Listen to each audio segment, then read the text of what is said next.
barnaamij gungaar oo aan ku soo bandhigno dhagaraha al-shabaab ay u isticmaalaan gumaadka shacabka islaamka ee Soomaaliyeed iyo marin habaabinta bulshada waxa aad qaybtiisan ku daawan doontaan habka ay argagixisada al-shabaab u isticmaalaan marin habaabinta bulshada iyagoo adeegsanaya warbaahinta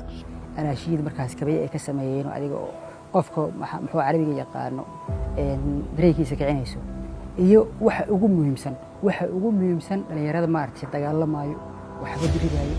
oo isqarxinayo sidee ayay u askarayn jireen dhalinyarada qaabkee ayayna hadda u isticmaalaan maadaama marka dad aad aysan jirin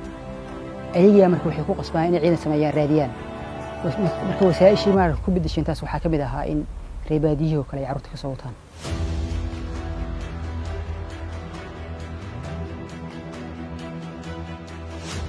ابن تيمية رحمة الله عليه وحوليه العدو الصائل الذي يفسد الدين والدنيا لا شيء أوجب بعد الإسلام من دفعه qaraxa qowda iyo qalalaasaha fulinimada ah ay magaalooyinka ka fuliyaan waynu wada aragnay oo joog ayaan u hayn inta badan haddaba sidee ayay u nool yihiin dadka shacabka ah ee ku nool goobaha ay weli ka taliyaan waa dhammaan wadnaha marka lagu hayo yaa inaa laga soo xiri doonaa qof ay socoteen maartay muxuu ahaa oo saako kale kala duqay xulu adigu lama taqaan ka dambeeyo waxba noocaas oo kale dadka cabsiyan caayeen ku joogaan shabaab iyo daacish farqi noocee ah ayaa u dhaxeeya wax farqi u dhaxeeya ma لكن عقل بدين بس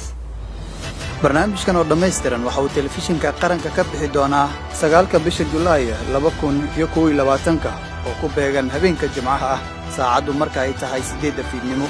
sidoo kale waxaad si toos ah uga dhageysan kartaa Radio Muqdisho waxa uu barnaamijku live ka ahaan doonaa baraha warbaahinta qaranka ay ku leeyihiin Facebook sida telefishinka qaranka Soomaaliyeed Radio Muqdisho iyo wakaalada wararka qaranka ee Soona waxaynu balana habeenka Jimcaha iyo hab kale oo dhagar qabayaashu ay ku dhagraan bulshadeena